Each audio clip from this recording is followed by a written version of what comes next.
Hello everyone, and welcome to this panel, Forging a New Impetus Towards Open Government.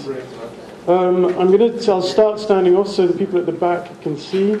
And I was just standing at the back and you can't actually see much from there, so if you feel like coming forward, please do. This is an extremely well-represented panel.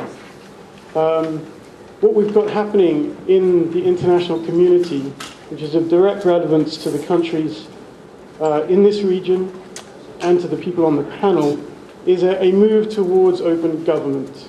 Now, this comes in various shapes and forms. Part of the accession process is about transparency and accountability, but there are other initiatives as well. And what we seem to be trying to do here is to combine them into one panel.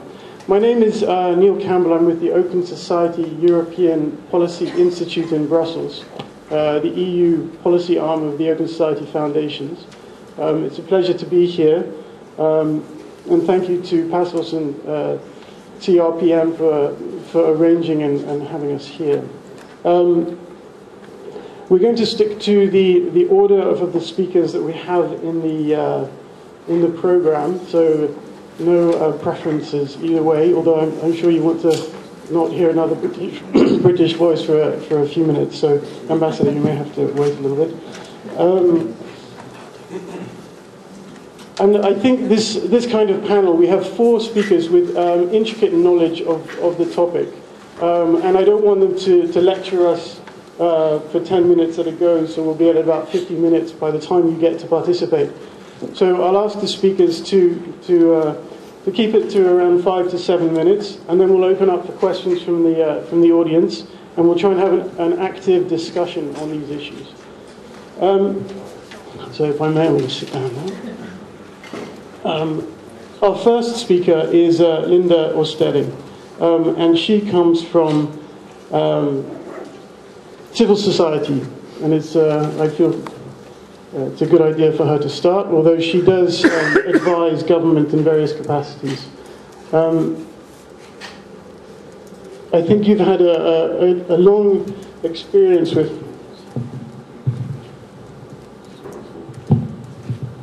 the Latvian government in advising them, and from the perspective of civil society, your work with Transparency International.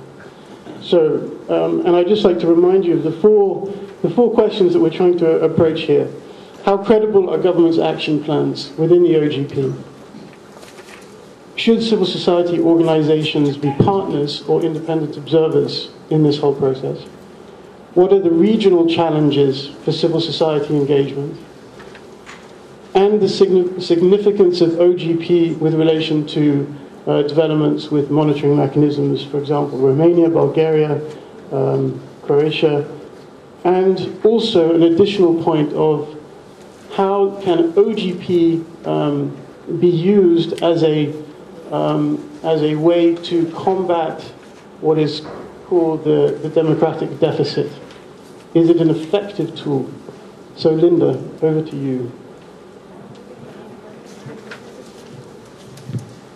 Thank you, Neil. I will not start with long introductions, since that will probably take most of my 5 to 7 minutes. And I have to admit that I'll probably not touch upon all the questions that you just raised. I will try to stick to two of those. First, on the credibility of government action plans and the involvement of civil society. I think I know my colleagues will elaborate on the other ones, as the issue is more specific to them. And the ambassador will probably tell us much more about the position of one of the presiding countries of OGP and the excellent things that the UK has done in the past here as the OGP has been rolling forth. So simply, with a very short introduction, in case, and I can imagine that there can be people amongst you who haven't heard about Open Government Partnership. It is an initiative that was established a year ago upon the calling of, it started a year ago, it was launched a year ago, but the history is slightly longer, but it was launched by the governments of United States and Brazil, and it called on every country willing to join to promote open government. There is no single definition on what is open government within this initiative, and in fact that was one of the key questions after the first year round up of the first year of OGP, what is open government? So in that tune, I think we can continue the discussion today, and probably many of the questions will spring from that big question, what is open government? And continuing the discussion we had this morning, just before we started our discussion with the minister, there was one issue Marija raised, that European Union hasn't been very active in promoting open government as part of the accession procedures, or in fact as part of the member states' governance. I think the interest is raising, at least there are some hints. I was myself participating in an event a couple of weeks ago that dealt with open government, and there was a quiet, albeit skeptical discussion as to what the European Union can do. And most importantly, I think for member states and candidate countries, the impetus was on what member states and candidate countries can teach each other, and what the European Union can borrow from their experience. And I think OGP probably can be a very valuable platform in that. But going to the key questions, I think one of the key questions when we start to talk about government's involvement is, especially coming from a country, and as we all do, that was regained independence 20 years ago, and was straight on the bandwagon of democratization, transition, getting better, more open, more transparent, more democratic, and so on. We have done a lot already with open governance, transparency. So what is new about OGP? And that was my key question, and as much as I know, it was one of the key questions from the government as well. So what is new? What else? What more? How different can we do to be even more open? Because if you look at the checkboxes that countries usually have to fill in to match the openness, or to evaluate openness and transparency, I think we are rather high up. And of course we can always discuss implementation. So the big question from our government was, how is this different from everything we have already done, and what else can we do? And I think it leads to the question of the quality of country action plans, and including my own. And I think that the question that discussion turns on whether we simply reproduce what we have already done with some new twist, or do we really innovate? Which led me to the next thought. Is open government, is OGP a political priority, or does it stay in the government as administration? My answer would be that it has to be political, because it has to promote innovation. And as we know, bureaucracies are not very keen to innovate or reform themselves, which basically means sometimes to erase themselves. So the more political support there will be to OGP and to the innovation, I think the more credible the action plans. That, of course, an interesting thing that could be seen in Brazil this spring was one of the largest gathering of OGP member states yet, was that some countries and some politicians did use OGP as a platform for advertising the country. Instead of saying what we will do, what the new things will be, they try to advertise what already has been done. And I think there's one of the traps that we don't want to fall in, and that has been one of the traps that I have been trying to keep my country's government away from. But it probably is where you can see this quality of action plans tested, whether it's simply reproduces the things that have already been done or started or already approaching the end. So it's a possibility to shine even brighter, or is it even a small but very challenging thing that can be done with great political support or more political support and achieved? So that's as far as innovation and political support goes when we talk about quality of countries' action plans. I think another trap that we can fall in thinking about this is, also speaking from our own experience, is that countries with developed, or rather developed policy policy cycles, policy procedures, policy development procedures, find it very hard to find a place for innovation in this elaborate cycle that has been simply rolling and rolling and rolling. And this is a problem with us, that we formulate highly bureaucratic action plan, and then we have to translate it into international language. And then somewhere in the middle, you have to create the innovation, because it wasn't possible in the usual form of bureaucratic planning. I think that's another challenge. Maybe countries have to, and governments have to, be more open to these kinds of initiatives and create a new special place for those. If, of course, they can find the courage to see any added value. The NGO dilemma, and this will be my last point, I think I'm approaching the end. I think that the NGOs have a real dilemma, and I have had it myself. There aren't many NGOs in Latvia who are interested in, or people or experts who are interested and have been working with transparency issues and open government issues for a long time. I can probably count 5 to 10 people. And if you talk about very specific issues like access to information, open data, there are even less.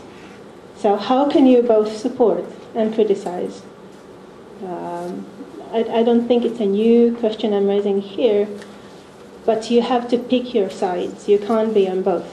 I have myself picked the side of helping and refused the side of criticizing. So I help and criticize when the plans are made, while the plans are made. But I try to find other people to comment, or encourage other people to comment when the plans hopefully will be implemented. So I encourage us to look with skepticism and critically on NGO involvement, sticking to one of the sides. You either help to create policy initiatives, as Minister encouraged this morning, and especially on OGP, including an OGP, or you are on the critical side, on the watchdog side, when it's not implemented properly or not implemented enough, and so forth. I will probably leave this leave this open to other members of the panel to pick it to the pieces or other questions. Thank you, Linda. The points you raised at the end are particularly relevant to our next speaker. Marija Novković is the UNDP, I'm going to get this right, project manager for the anti-corruption activities in Montenegro.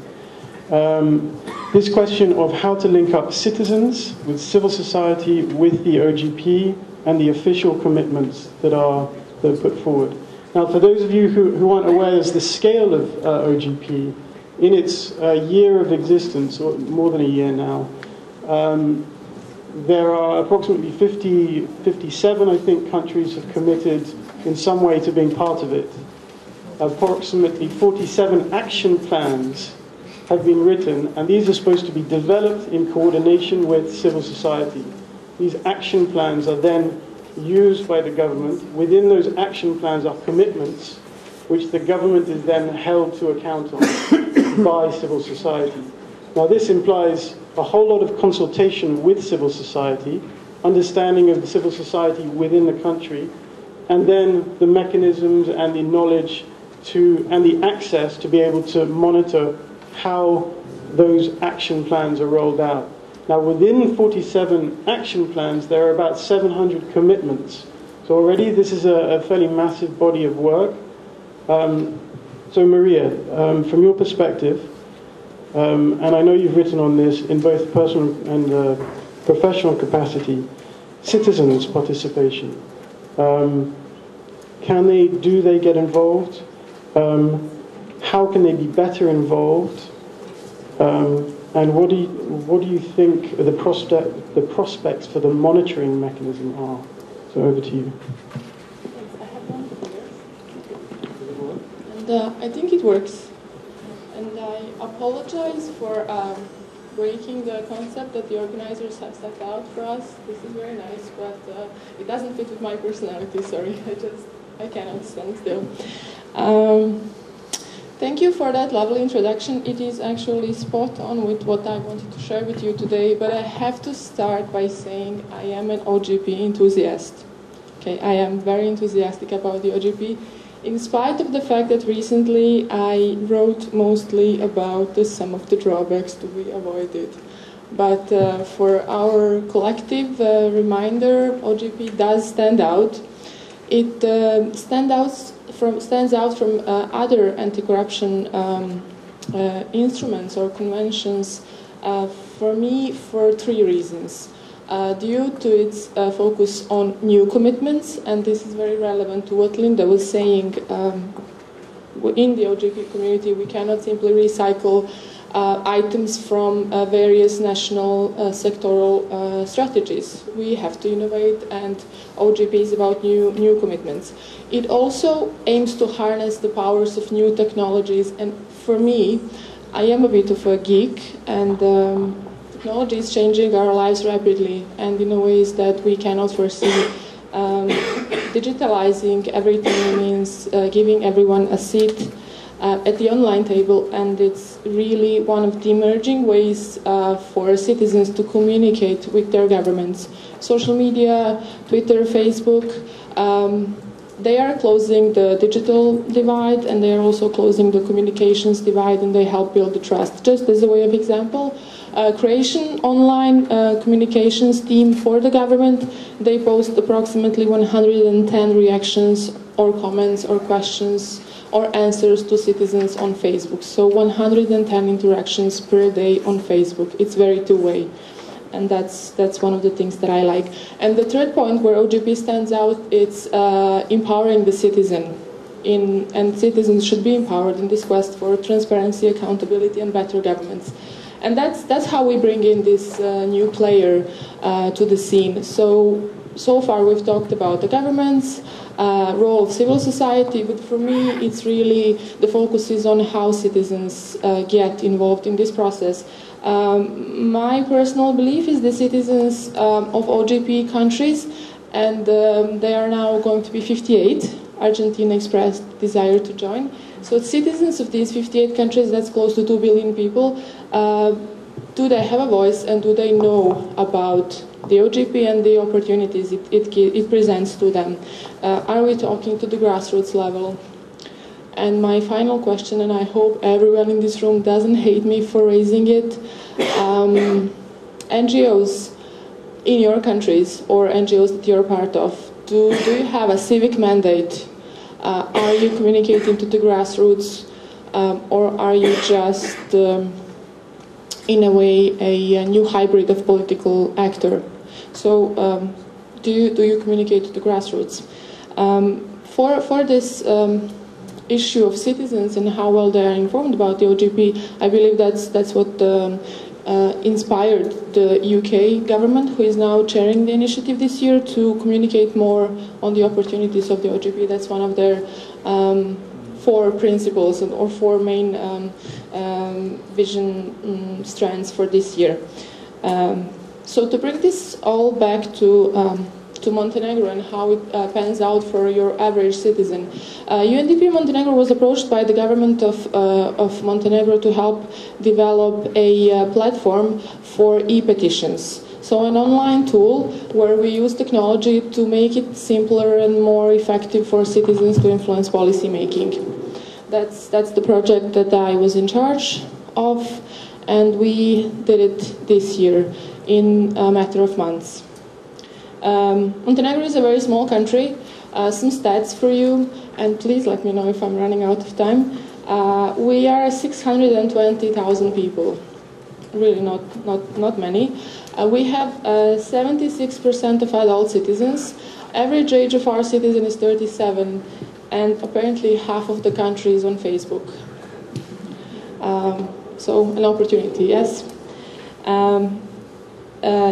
51% of households have access to internet, and these 620,000 20,000 people are represented by 81 parliamentarians. So does it mean that everyone is represented, every interest, every voice, every concern?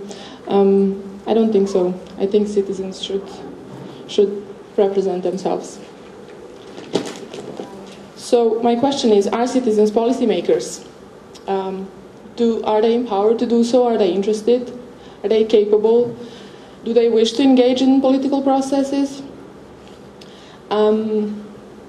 Political activism in my country, according to a recent poll done by CEDEM, it's an NGO and I think represented here today, it showed us that citizens are most likely to sign a petition. So still very passive, very kind of reactive, not active, not creationist, definitely. So political activism in Montenegro boils down to signing a petition, which really worked well for us because our project was about establishing a platform for online petitioning to the government. We went live on October 9th, 2012, so about exactly 1 month ago. While we were designing the platform, a lot of people I talked to were skeptical because of the internet penetration, because of the mentality of our society, because maybe they don't trust the government, and maybe they think that the government is just trying to find ways to promote itself internationally. But in just a month, we already have 13 petitions online, so 13 petitions from the citizens that meet the criteria the government set up, and now they're trying to secure 6,000 votes, which will make it obligatory for the government to consider these actions. Also, anyone who signs a petition or creates one, submits one, they can share this on their social media accounts, on Facebook, on Twitter, and that's how they can notify their friends and peers and colleagues and fellowship to sign a petition to help them achieve this threshold. Moreover, our civil society organizations have picked up on this, and they are really performing extra vigilance and scrutiny for the functioning of the petition, and they have recently submitted an open letter to the Prime Minister with several comments for improvement of the platform.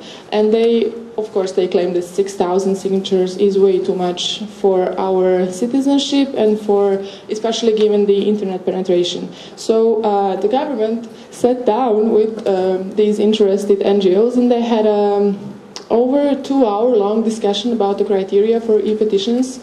And I think that it's safe to announce that some changes will be made in the future. So. Yeah, from skepticism initially several months back, from doubts that digital democracy will work in Montenegro, we have come, in just a matter of months, we have come to a vibrant space for political activism, and it's NGOs and citizens that are raising their voices, and they're actually interested not only in using the e-petition platform, but they also want to change how it operates and the conditions which are necessary for e-petitions to be successful. So it sounds impressive thus far. I'm very optimistic. And again, I'm an OGP enthusiast, despite my writings recently. Thank you very much, Marija.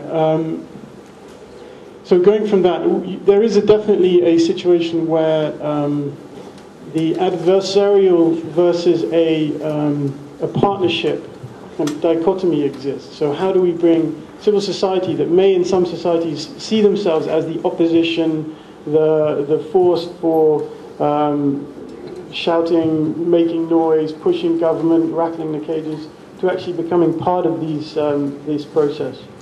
The UK has definitely led the field on open government, open data, and now chairs the open government, co-chairs the open government partnership. Ambassador Yvon has been here since August 2010 and has a long career in the Foreign Office.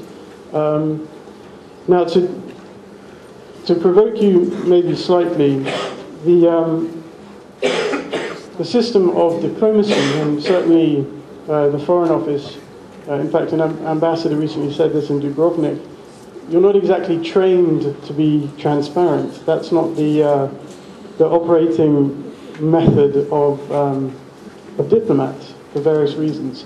So how do you reconcile your 20-odd years of training with what the context of where we are now with open government?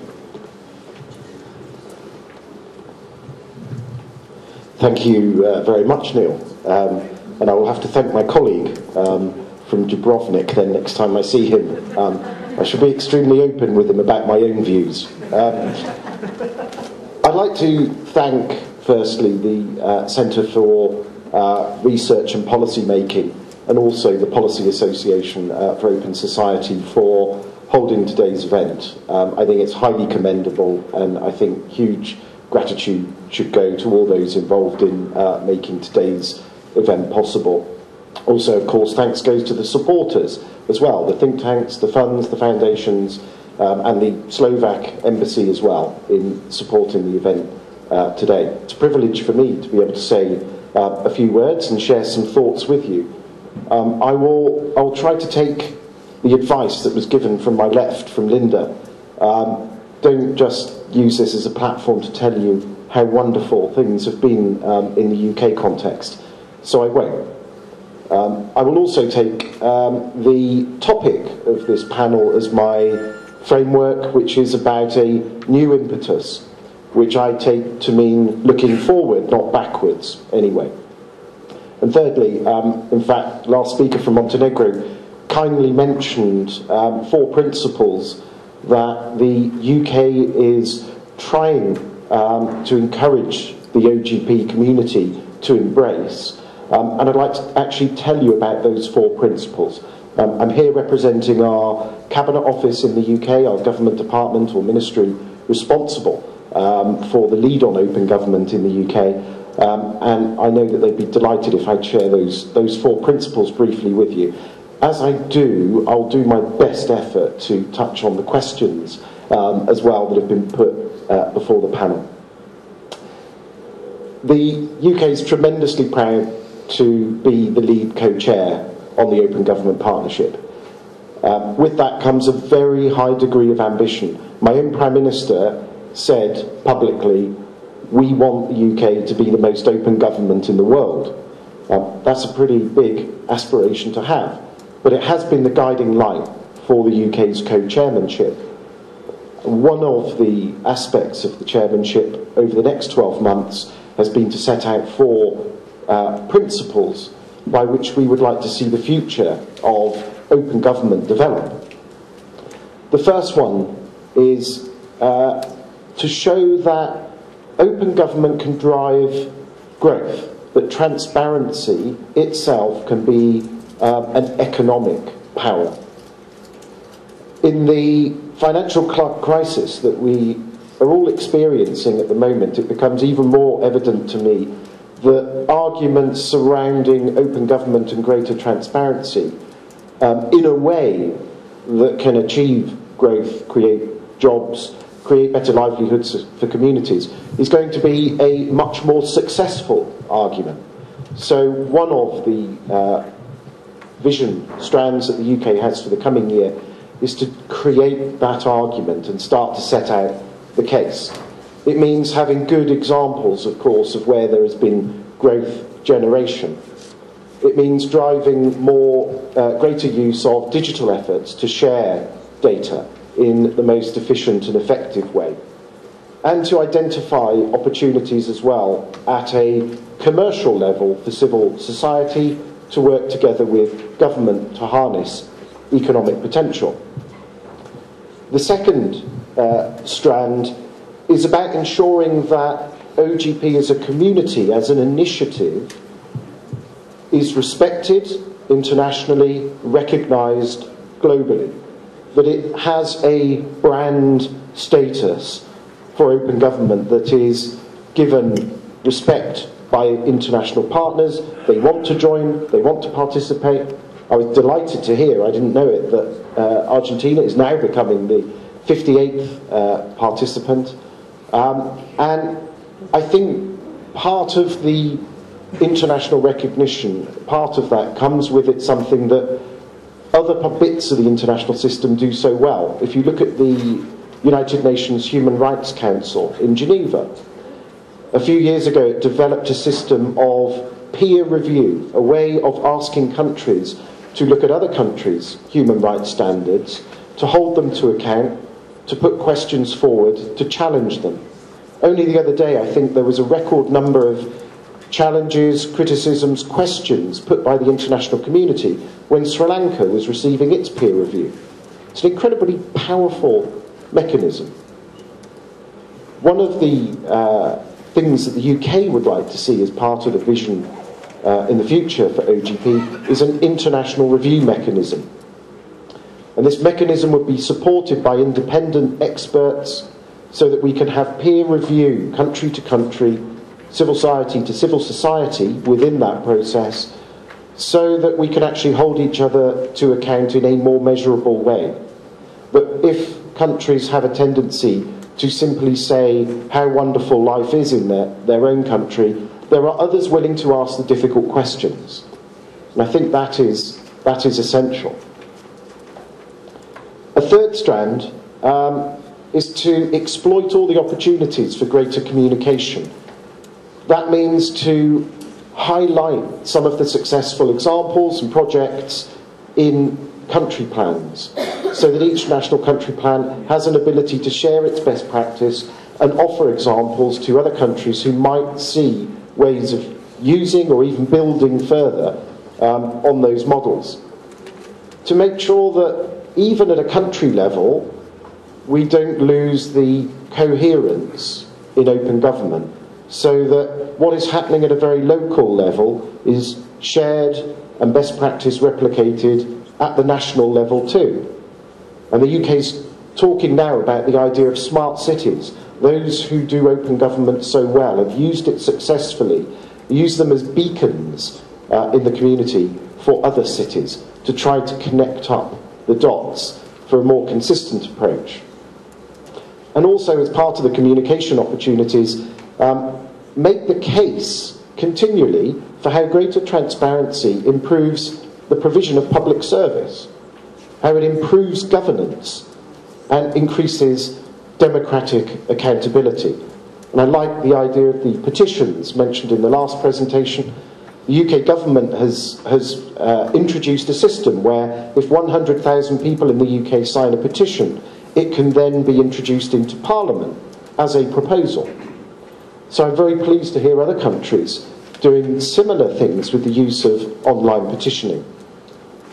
The last, for the fourth strand, is building the relationships between participating governments within OGP.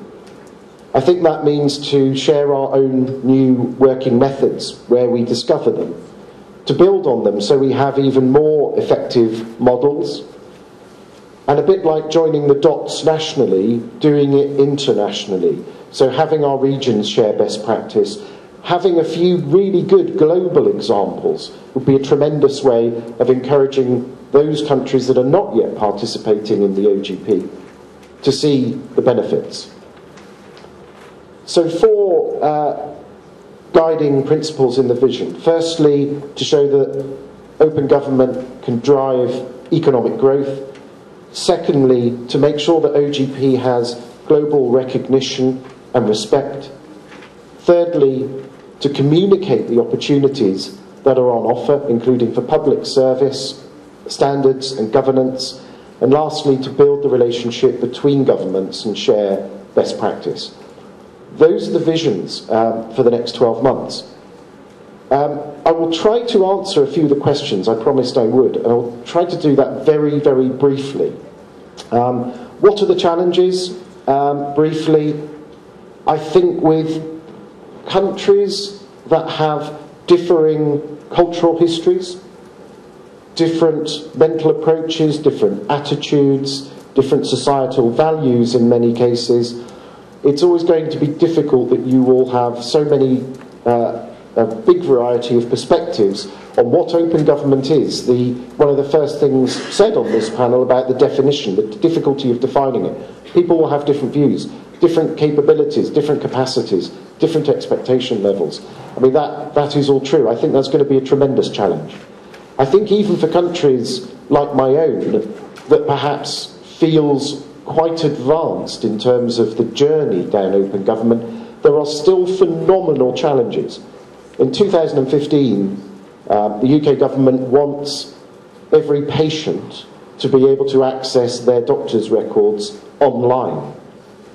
Now, I think that's tremendous. I will be able to go online and access my own medical records. But you can imagine the questions that raises in people's minds about identity, safety, security, information sharing.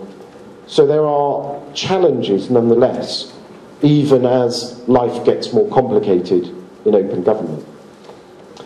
There's a question about the overlap between EU and OGP. Yes, absolutely. There's a tremendous overlap. If you look at the progress reports for any countries that have had them this year, they talk about the involvement of civil society. They talk about reforms in so many areas in democratic standards, accountability and transparency.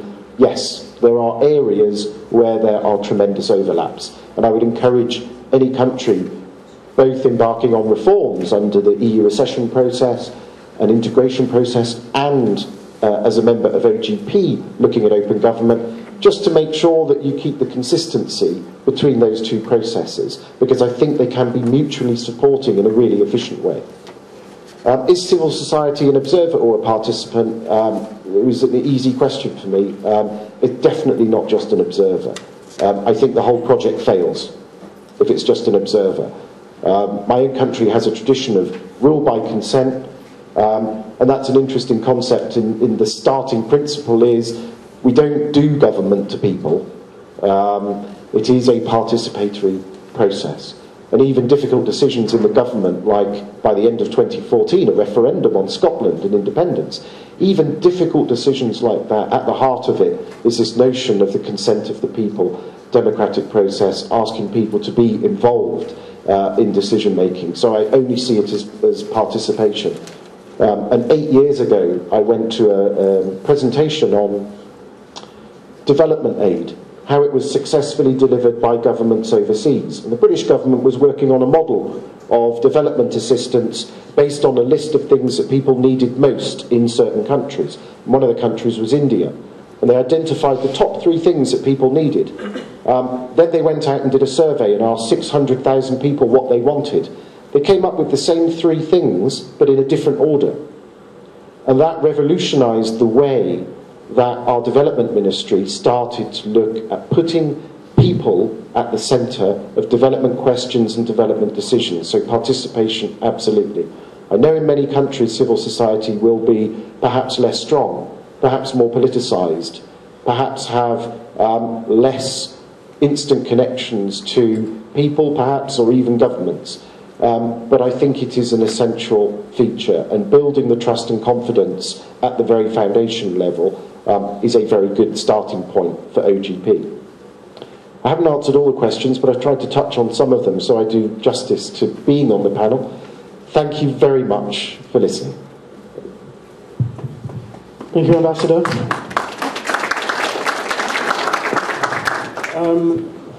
That was very enlightening, and you didn't touch my question on your training in diplomacy, but that was very, very diplomatically done. But you raised some crucial points, and this is to what extent civil society is pulled in and is able to participate. And Irena Bojadzievska, I hope I pronounced that right, you've been at the coalface, as it were, within the Macedonian government on working through the process for OGP within the Ministry of Information, Society and Administration. So handing over to you, it would be great to have your perspective. Thank you. I will also try within the time limit to share some experiences about joining the Open Government Partnership. given the topic today, I'm very happy to say that basically from the very beginning, as each country had to have an action plan to join the Open Government Initiative, our action plan was fully established in cooperation with the NGOs, the academia, and it was basically placed on our e-democracy web portal. So we have started the whole process just by all the OGP criteria of transparency, inclusiveness, and starting the whole initiative on the grounds of a partnership. Because in my opinion, despite the variety of views of how OGP can be defined and the role of the NGO sector as a partner in the whole situation is basically what the partnership is all about. In order to implement such an initiative as the Open Government Partnership, the word partnership is entailed within it. So that is my view of where the NGO sector stands. You can't have a partnership if you only have the government on one side, and not only the NGOs, but we have a whole idea of an ecosystem which is already established with many of the countries that have joined the OGI.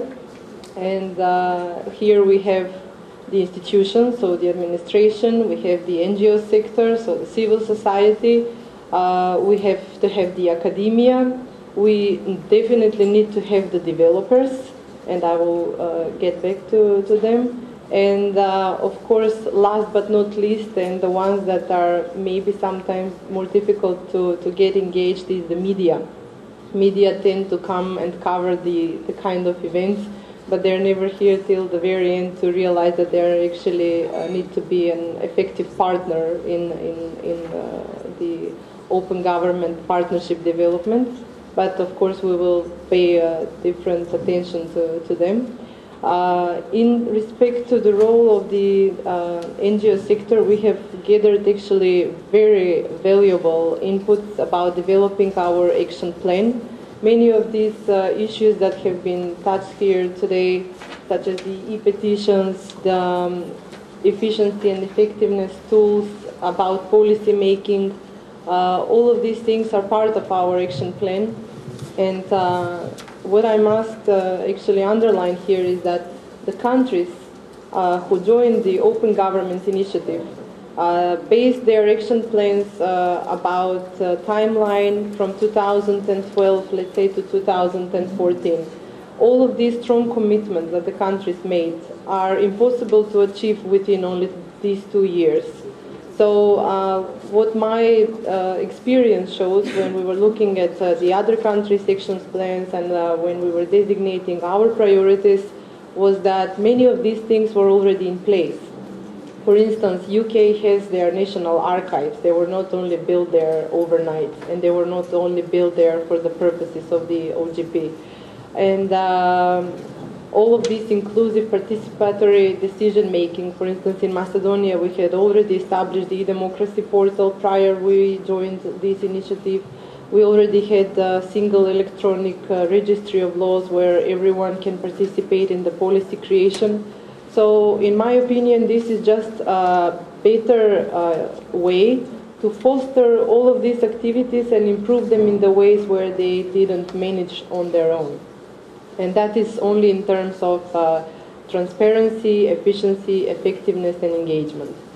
But when it comes to what we have done so far, ever since we established the action plan in Macedonia, the main focus of the government was in innovation and economic benefits, because if you look what the EU has done by trying to sell the concept about the Open Government Partnership, is that all of their analysis start with how many million of euros each country saved by opening their data.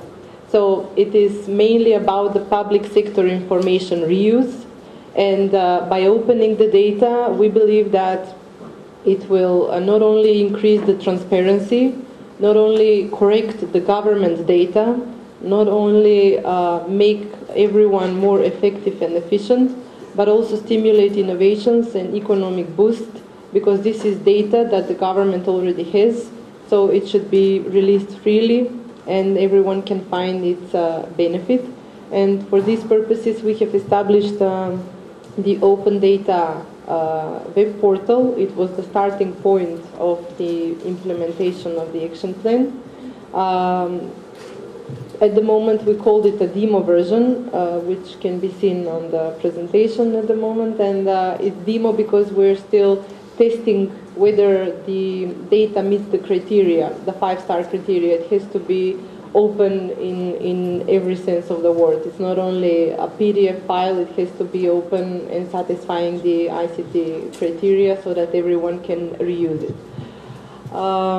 Where is the role of the NGO sector and where is the role of the developers as well? The data is open in order for everyone to find its own logic how they want to use it.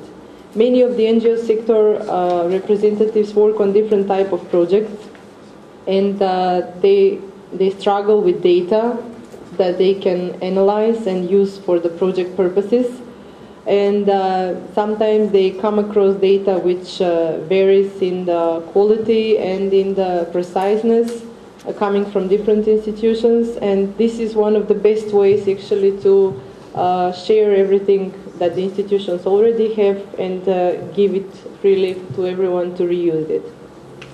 On the other hand, we are trying to engage also the developers, because they are the ones that need to find their economic potential in the data that we open, in terms of innovation, in terms of development of applications and so on. So in the end, I believe that the full version of what the term open government partnership means will come only when the government will actually receive the feedback. So everyone who made an application can promote it and earn money upon it, and then the government can use it. We're trying to open data that will actually not only provide for possibility to reuse the data for analysis, but also to develop own services. So the next steps of the open data will be the open services, something that the governments offer. If there is sufficient data about it, then the developers and the private sector can actually start using these services instead of the government providing them. So only then, when we see these results and when the data that has been used from the data that was released is given back through better analysis, or someone calls you up and says this is not true because your data is not relevant in terms of the analysis that we have conducted, I believe that is the moment where we will actually understand the full meaning of the open government partnership. And once again, it cannot be fulfilled only by the institutions. The role of the NGO sector here is enormous. I see them also in both ways. First of all, they are in every country, they are the best PR about this kind of initiatives, because the government is usually closed in their offices trying to implement everything that they have committed to. But the people who have the best connections and the people who can share the word about this is the NGO sector. And they're the ones that we usually get the best feedback and input from. So that is how the whole concept of open government partnership at the moment here is preserved. So thank you. Thank you very much. So as a think tank audience, essentially, do you see yourselves as a crucial link between citizens and OGP and open government, or where exactly do you fit into this? So I'd be very happy to take a round of questions for the panelists, which they can answer and then respond to each other as well, and then open it up for discussion. So any questions?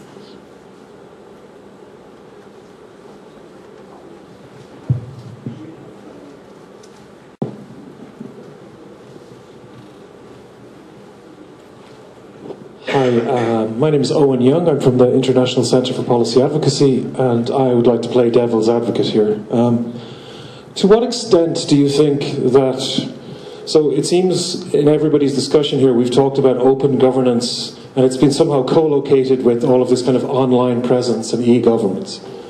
So to what extent is e-governance a real reformer towards democratizing public institutions, or is it an opportunity to isolate democracy online and ignore the input? Thank you.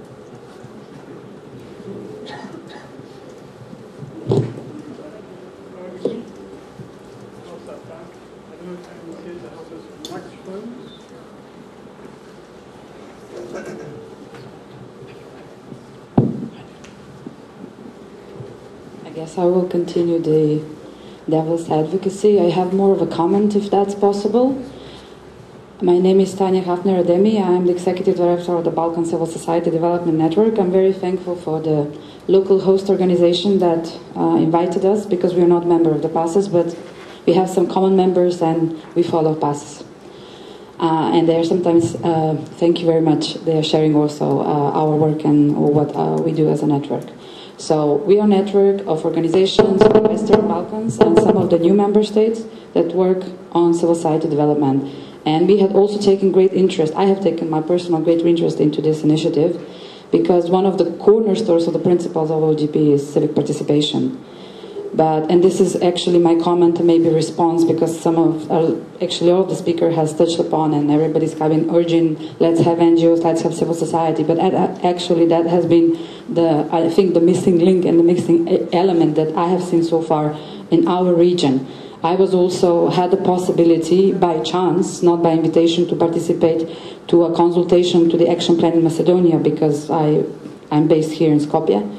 And my understanding of the whole consultation was that actually the understanding on the part of the government was that the consultation with stakeholders is consultation with line ministries, not outside stakeholders. And for me, OGP at the moment, or the problem that I see is that it's particularly of interest and communication and development in the aspect in the sense of how business developers can be involved and how academia is involved, but very little is civil society and how OGP can help.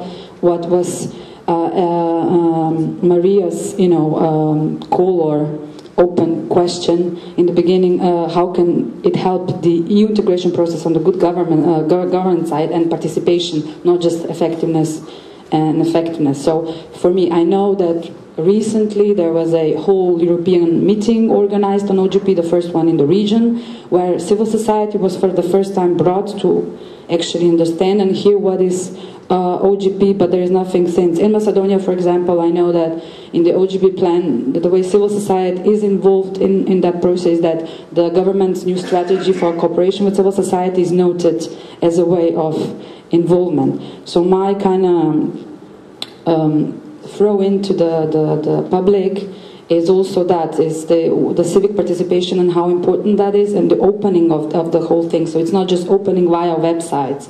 E-petition was a good example mentioned in Montenegro. We have a lot of such projects in the region, for example in Slovenia, where we had also a lot of people using this portal for quite some time. But what happens, even if there is a lot of petitions on the side of the citizens, most of them get rejected on the part of government. I think there was, I'm not going to play smart, I'm not sure, but I think there was no, so far, or just a couple that actually got further than just being proposed on the part of the citizens. And maybe that's an important thing, information which has not been brought to this panel at the moment, but it's something that is happening, and I think this is also a good way to see and to press the government and actually help to perform, because for me civil society has to have a strong monitoring role.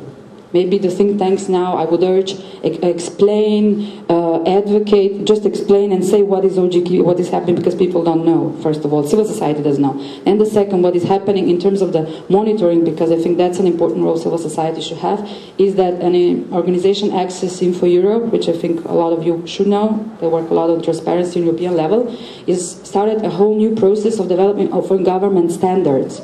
So it's kind of a monitoring mechanism, developing standards under the OGP commitments for governments, which I think they're finalizing at the moment. There should be a meeting, a European level meeting at the end of this year, based on which they're going to go through the action plans from European countries and to see actually where there are action plans and try to help kind of the governments from this watchdog role, you know, to see real things happen on the ground for everyday life of the citizen. I think this is a very important initiative, and I don't know how many people actually know about it, but would really urge to you know, there is something already happening in the civil society sphere in that respect. So please promote, please just make it possible so people in think tank civil society know what is this and then see how they can be tapped into that. And I think for civil society the monitoring role is very important. So OGP goes beyond online consultations and nice applications. Thank you. Thank you, Tanya. Can you pass it forward? Okay, yeah, behind and then one more, and then we'll go back to the panel.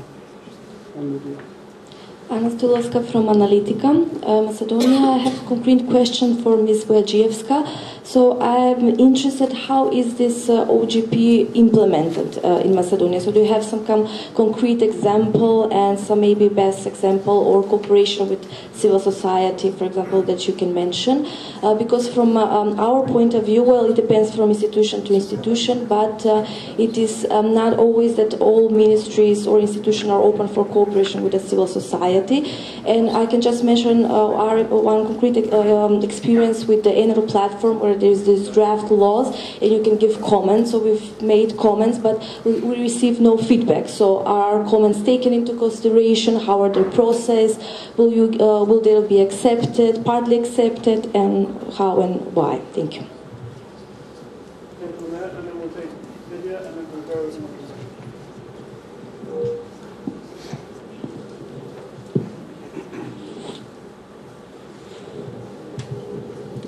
My name is Yvon. I come from Baku, Azerbaijan. I am also very closely involved in the OGP implementation in Azerbaijan as the representative of National Budget Group and the Economic Research Center. As you know, in the different countries, in different approach. In my countries, the government like to be member of the all global efforts and international based initiative. At the same time also signed all of the convention, international convention. And then the government tried to establish a Congo coalition with the participation in this process. But for me it's very interesting. I would like to ask from the representative non-governmental organization how to avoid this problem. What's the institutional mechanism to participate in this process? In my country, we established OGP Forum, this alliance of the non-governmental organization. I don't know in the future it will be some format for the collaboration with the government or not, but as I know, this is one of the main challenges countries like Azerbaijan.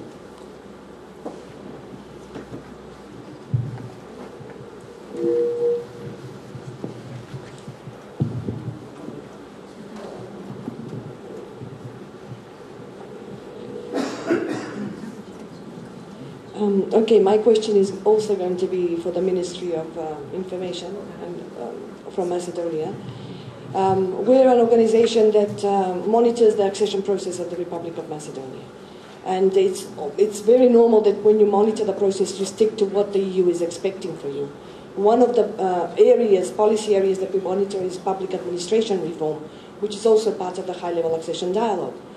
Now, if Macedonia is part of this open government initiative, I really find it difficult to understand how is it possible within the last two progress reports that the European Commission is complaining that they don't have the numbers from the government on the number of employees within public administration. I mean, this is it's the alphabet. We cannot do any kind of analysis without this essential data. So for us, if you don't have this data, you can't do anything else. My question to the ministry is, do you have the data? Do you know how many people are actually getting money from the central budget? Regardless of whether you treat them as public administration or you treat them as what state administration, as you put it. Thank you. Okay, I saw one more question. I'll take in the red. Good, I think. Maybe this is a global question. Do you think that this program, Open Government, could be real helpful in the countries when the government is very corrupt? And what you see the differences in the activities of NGO and think tanks in the countries with rather moderate corruptive and strong corruptive? Because corruptive governments usually are ready to sign any agreements and to do good reports, but they don't act on the data, on the monitorings, and so on and so on. To data, no reactions. How this program could work in the countries like Ukraine? I'm from Ukraine. Thank you. Panelists, 6 questions. Irena, I think a couple of them were for you. Would you like to start off? I will try to answer all the questions, and because I think that they were all very valuable, and I would like to address them all. Please, in case if I missed any of the answers, feel free to repeat your question if you don't think that it was addressed. I will start by the First Lady asking the questions about the involvement of the NGO sector. So far, we had 3 big events about the OGP. The first one was the drafting of the action plan, where we had the academia, the NGO sector, the developers, and everyone was invited. At that point, because from the very start it was clear that we really need them as partners here, everyone was invited. We have even placed our contact details on the e-democracy web portal and the presentation, because it was very important for us, everyone who feels intrigued by the Open Government Partnership, to identify themselves as partners and join us for the future cooperation. What I did for the next event, in order not to miss anyone, I have even shared with a couple of NGOs that were present at the first event all the details about who I have invited for the next conference, and in case if they know other NGOs that would be interested to participate, I have asked these NGOs that were already involved to provide me with their contacts so that I can forward my invitation to all of them. For instance, with the since we are always inviting the chambers, the ICT chamber, the Chamber of Commerce, and others who can have benefit from these projects, it is very easier for the IT companies and for the other interested companies to attend our events and to establish cooperation, because they are represented through chambers. So I would like to thank you for your question, because for me it's always a struggle to get as many people involved in this project. So I hope that after this event you can provide me with your contacts, and not only from your organization but from other organizations who would be interested to participate, so that we carry on the cooperation from here onwards together, because I need you as much as you need me in this. For me it is always important that the OGP is well distributed to everyone who can be interested in anything. I can also give you something as a useful information. I have been approached by UNDP in Macedonia, several other institutions who work on similar projects or that have something in common with our project, and they have asked for input from the ministry. What shall be perhaps their next focus, in order for us not to overlap, or for in order for them to be on the right track. And this is the same advice that I gave everyone. Our action plan, and this also goes in terms of monitoring, is also published on this website, Open Data Gov.mk.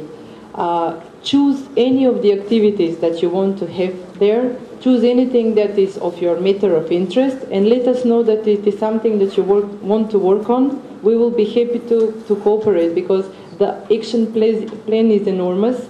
We have about 9 priorities, and it has about 46 measures how to implement these priorities. So definitely many of them are not only for the government, and we can't implement them on our own. Many of these activities there are dependable on the developers, are dependable on the citizens, are dependable on all of us. So just choose whatever activities you prefer to get engaged in, and let us know that you want to work on them. In terms of monitoring, at the moment, the action plan itself has the deadlines for implementation of the activities, has the activities and what we're doing on it. However, the whole of the website has as a central role to be search engine for the open data.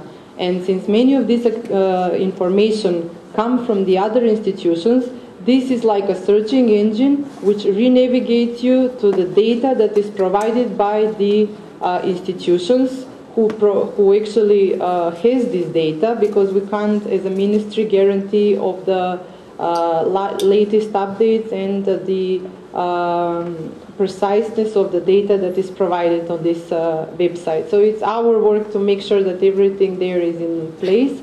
Just what we need is to establish this cooperation with the rest of the NGOs. In terms of the lady from Analytica, I only remember that there was one question about ENER. I believe it was the question about the single registry, about the policy making.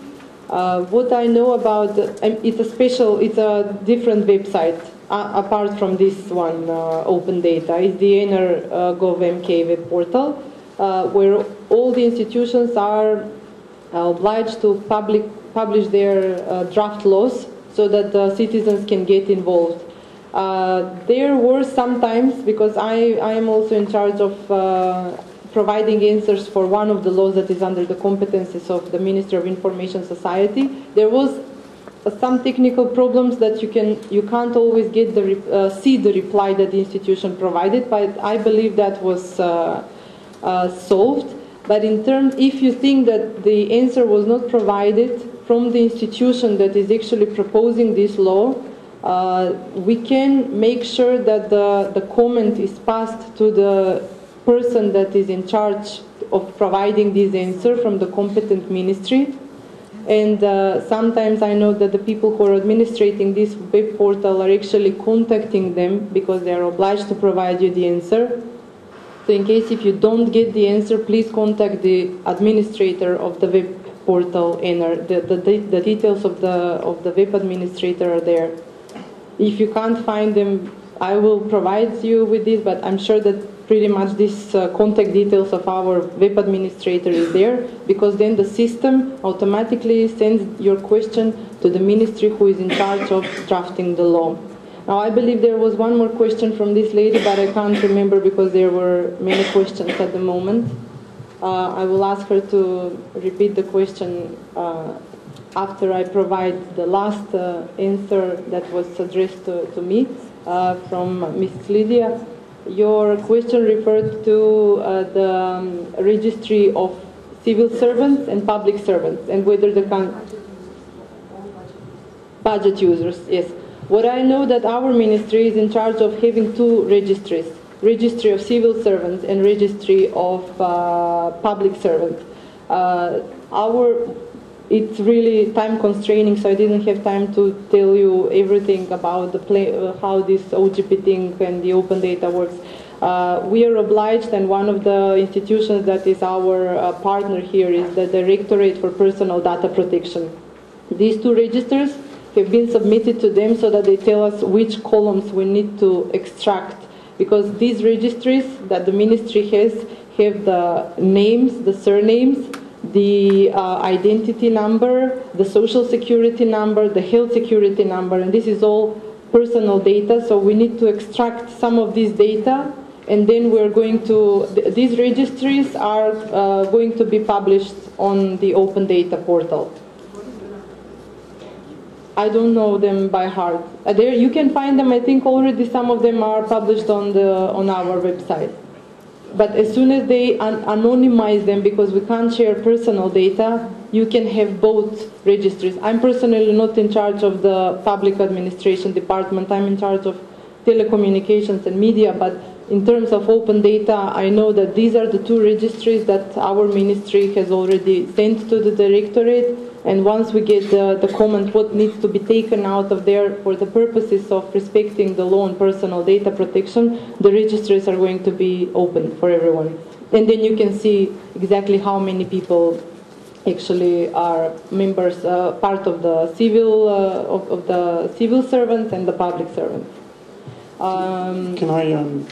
Can we share a little bit with Linda? I think you've been, you spoke first, so if any of these points you'd like to raise, I think Lydia's point about the number of budget users is valid, and there's something that can be taken forward in discussions. But there was also, Tanya's question was related to the issue of not just participation. I mean, we've answered the point on partnership, that's clear. Yeah. But we haven't really answered the point on whether it's participation or whether it's inclusion. And to what extent do we monitor inclusion? So we've got lots of great initiatives, transparency initiatives, bringing people into policy making, but to what extent can we monitor their inclusion? And the panelists also, we had the Gongo question, which is ever present, and also the minimum standards. You know, to what extent is it actually a very low bar to join this club? But anyway, Linda. The low bar referred to my description. Or no, I think. I will start in the, if you, excuse me, I'll start in the order of how the questions are posed, so I don't miss anything.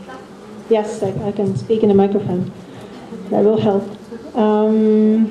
The first question is about e-governance and whether it helps or it simply presents you with a false picture. I have to admit to you that at times I'm even a bigger devil's advocate than yourself. So maybe I'm not the right person to answer this question in this sense.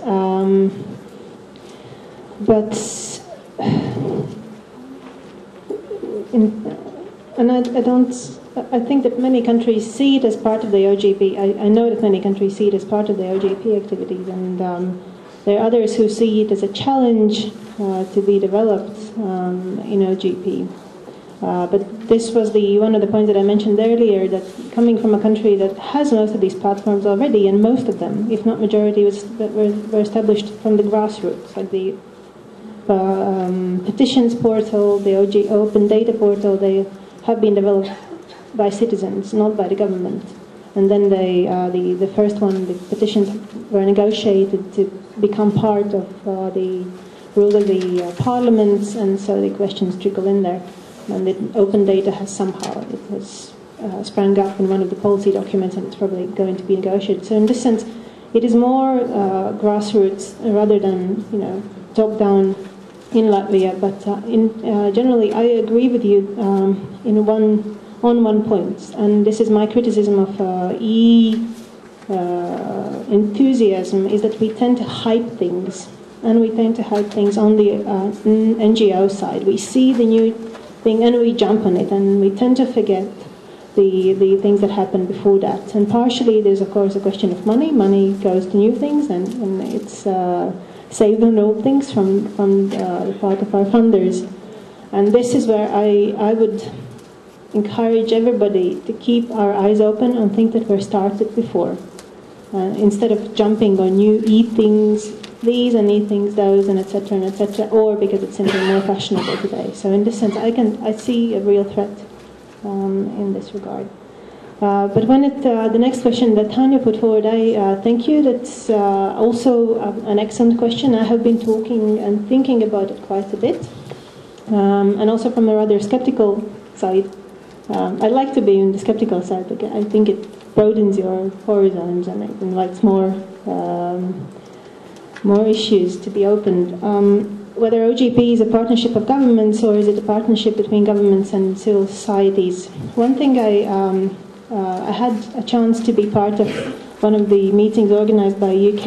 I believe it was in March in London when you were planning your chairmanship of the OGP. And what I found amazing was the difference, but in a positive way, the difference between how NGOs talk transparency with governments and how governments talk transparency between themselves. In that event, there were very few non-governmental participants, and the dynamics and the willingness to do something and to do something good was fantastic. From listening to what governments discussed, how they looked at the challenges and analyzed them. But when we end up in a setting where governments are facing NGOs or NGOs are facing governments, we inadvertently, we simply end up with creating new standards, pressing governments to do this because it has to happen because we have a new standard there. And I believe that OGP is somehow moving into that direction and losing this free public discussion between governments themselves. Yes, not all of their initiatives will match our higher standards and highest standards that have been created, but they were true initiatives, and I hope we don't miss it somewhere along the way while running for greater participation and greater inclusion, and etc. I have many critical words to say about our OGP planning process in Latvia being open to civil society, because it started exactly as I honestly don't remember who said it, as a discussion between ministries themselves, and then at the very last stage, non-governmental organizations and anybody interested were involved. And of course, you have much less chance to influence anything at that stage. But what I like to see in this was how ministries try to solve this challenge of working together horizontally. I think this is their biggest challenge in OGP, to work together, not be the best in their own realm, but to work together horizontally. We haven't reached this point, and I hope we're moving towards the goal of our OGP plan to have this horizontal cooperation as one of the main things to achieve in Latvian government. And this is partially why I noted that we have to have political leadership, because the only political leadership can make ministries work together instead of competing with each other. So I think it sounds slightly on the side of your main question, but I just wanted to raise these points for consideration. So to somehow avoid this dichotomy between NGO goals and ministries not being able to commit or do this. They will never be able to do all of this. And the Gongo issue and what to do in countries that are highly corrupt, and whether there's a difference between the role of think tanks in those countries and other countries. I think they are. We have discussed it.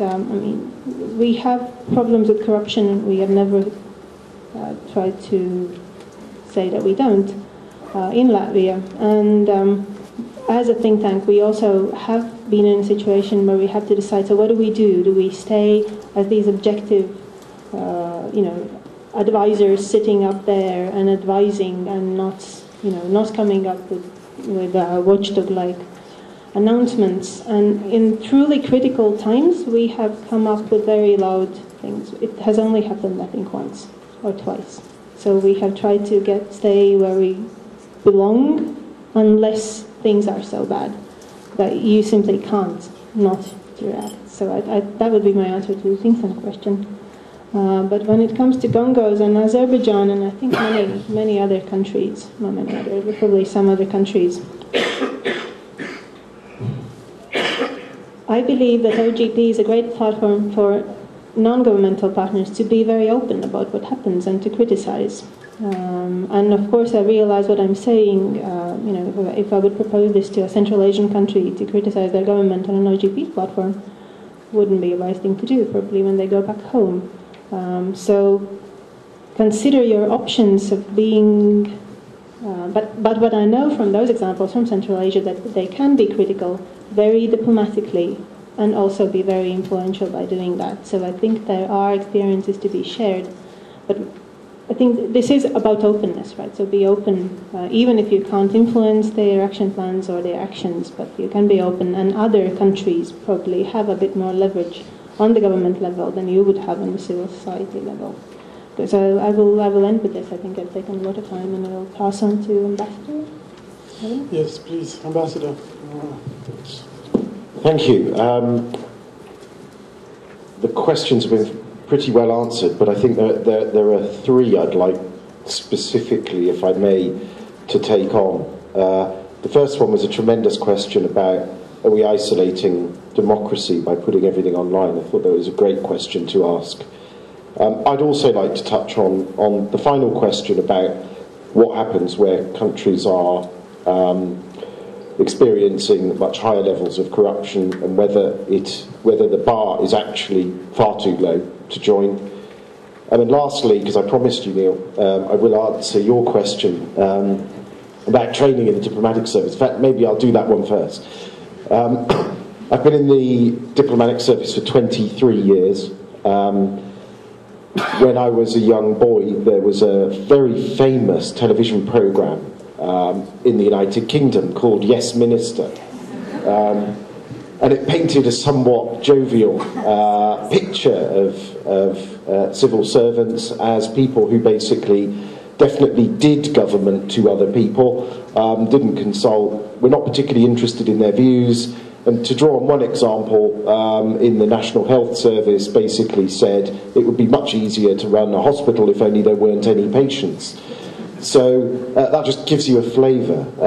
I think culturally we've come an exceptionally long way, and we've done it gradually.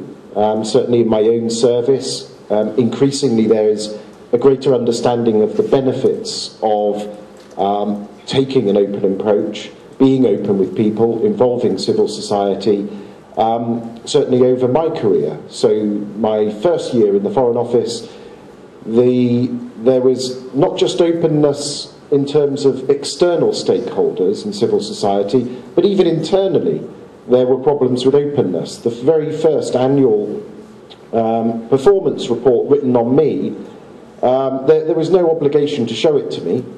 The person could write what they liked about me. There was even a box for them to write about someone's wife or husband if they had one. Very peculiar. And then it would go in a drawer, and that was it. And other people could see it, but I couldn't. Now, at the time, without waiting for rules, regulations, training, my very first boss said to me, I think that's silly, and I'm going to show it to you. And he did. And as a result, I was able to actually understand what he thought of me and what I could do differently in the future to meet even better performance standards. So it was a very good thing. So a lot of it was starting to happen without a push. Now we ask all sorts of people for feedback, and some would argue almost too much. And now we're doing appraisals at the moment, and I've offered all sorts of people to write about me, including external actors, fellow ambassadors, so that my boss in London can actually write to them and say, you see this guy every day in Macedonia, what's he like, what do you think of him, what's he awful like? There's a lot more openness internally. That reflects a cultural and mental shift. We are much, much more open externally. And I remember an example that I use, because I used to work in the human rights field. When the UK was involved in negotiations in the United Nations on a new disability rights convention, we didn't just ask civil society what they thought. We didn't just sort of say, well, would you like to send us a document with your views, or share with them every step of the negotiation to see what they thought? We made a member of civil society one of the lead members of our delegation and said, you're on the British team, you are a diplomatic negotiator like the rest of us, you know the issues, full equal participation. And that was a tremendous benefit. We have come an incredibly long way since our Freedom of Information Act in 2005, our Data Protection Act. People are consistently asking government, what information do you hold about me? Private citizens are able to ask about any issue, whether it's what exchanges of documents we've had, conversations we've had with other countries, what's happening, what debates are there around policies in health, education, justice. people can put in requests and the government is legally obliged to answer as fully as it possibly can. So there has been a massive cultural shift. With that, diplomats have been trained because no government wants to fall foul of legal obligations. And beyond legal obligations, no government wants to be embarrassed by information coming out that should have been released publicly when previously they refused to release it. And that's important. So when we answer parliamentary questions as officials and provide advice to our ministers, we're always advised, don't give the minimum amount of information to Parliament, don't try to not answer the question, because if somebody puts in a freedom of information request and asks, and you are legally obliged to provide a lot more data which actually answers the question, then it makes the executive look silly in front of Parliament. So we have to be as open as possible. There will always be some constraints, I believe, in what you can actually release, but my belief is that percentage is incredibly tiny. And comparing countries under the OGP that have released information in relation to defence and intelligence security matters, it's interesting there are some countries that have taken the option of releasing very, very old data that isn't of any use to anyone. And there are other countries like mine that actually, surprising to me, took a very forward-leaning approach to how much it could actually release. But it takes a while before people have the confidence, before officials, who no doubt will be sort of victims occasionally of that historical legacy of the bureaucracy, will actually feel more empowered to open up. When they see the benefits, they will, and they do. So that's a rather long answer to your question, Neil. The other one, I love the one about, are we isolating democracy? Are we putting everything online?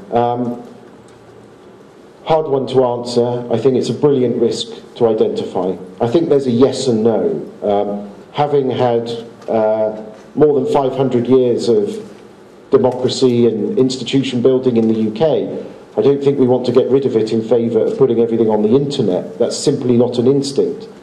But there will be countries who have evolving democracies where I could see a risk to put so much on the internet that you feel the job has been done, and therefore the institutions don't have the same purpose. I think that would sideline people's representatives being able to speak on their behalf, members of parliament called in many countries. And I think that would be the wrong route to go down, because information is there for you freely to be able to look at, to be able to use, to make decisions.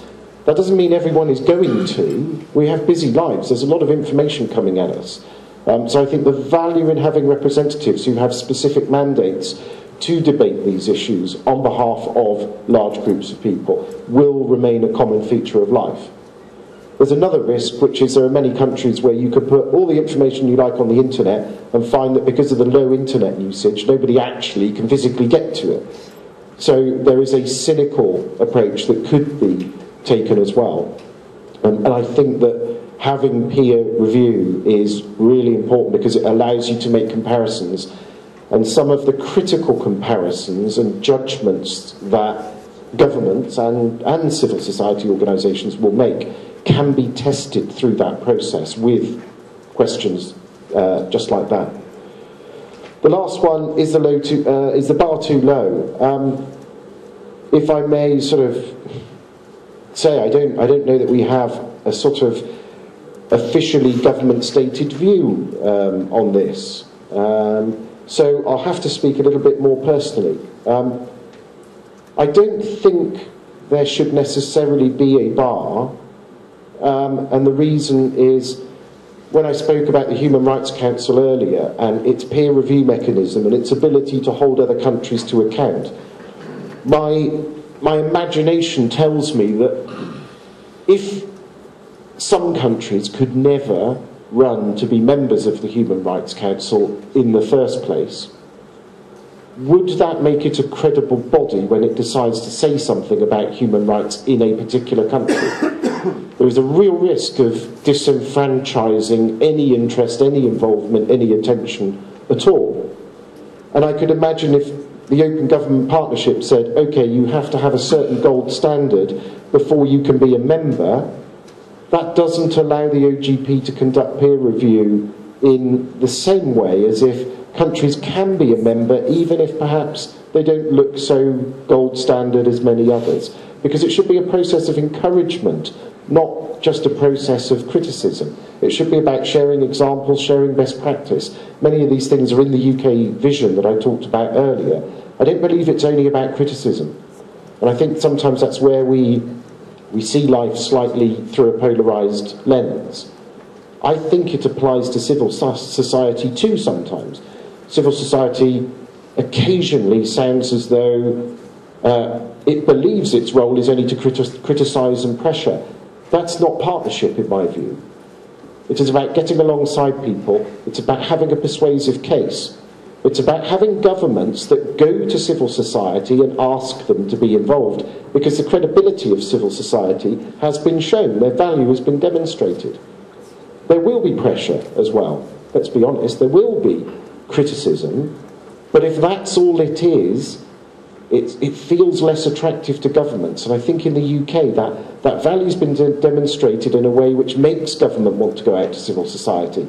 And actually, in a way, it is a currency for government argumentation, because people will listen to a government persuading them about a policy if they can say, we have consulted civil society, they support it. And I remember some tremendously difficult arguments in the UK around one country in the world, which I won't name, that was having a real crisis, whether there should be any kind of humanitarian assistance. And there was pressure publicly for suddenly there to be a lot of humanitarian assistance going. And it was only when a civil society organisation pointed out how inefficient it would be, even though the moral argument was there, and how potentially destructive it could be, that actually the argument suddenly came down in the right place. Governments are much more powerful with and alongside civil society. So I don't think there should be a bar for the OGP. I think getting countries in, having the peer review mechanism will be a really, really useful thing, and better than if we exclude voices who then will simply criticise the OGP and say it is some Western democratic view of how we should run our lives in the world. So those are the three questions I wanted to answer, and apologies to anyone whose question I've not answered.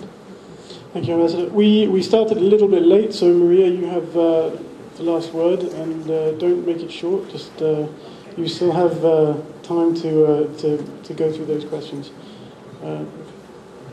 Thank you for giving me a little bit of extra time. I was actually under the impression that I would be required to keep it short. But as this is a favorite question of mine, the one on digital divide, I would gladly take at least 4.5 minutes to answer it. Okay, so yeah, digital democracy can be seen as inherently not inclusive because it is only available or accessible to those who are computer literate, have a computer at home, have a good internet connection, and have some time, as the ambassador pointed out, to delve into these issues. So that's undisputable. Internet access, having a device is a bar. However, another part of technology is mobile. That's also part of the OGP story. I hear that by 2015 there will be more mobile phones than inhabitants on this planet. And mobile technology actually can also be used to promote, foster inclusive democracy, better decision-making, cooperation and information for those in need. So let's also keep in mind that mobile phones are there and that they can be used. Africa has a wealth of examples on that. You mentioned also that 1/3 of all submitted OGP commitments have to do with open data and e-governance. I fully agree that open data does not equate transparency and e-governance does not equate better public services. That's where we definitely come together. However, I do believe that there is an aspect of OGP that we touched upon, but perhaps insufficiently, and that is that with OGP, governments are platforms for innovation.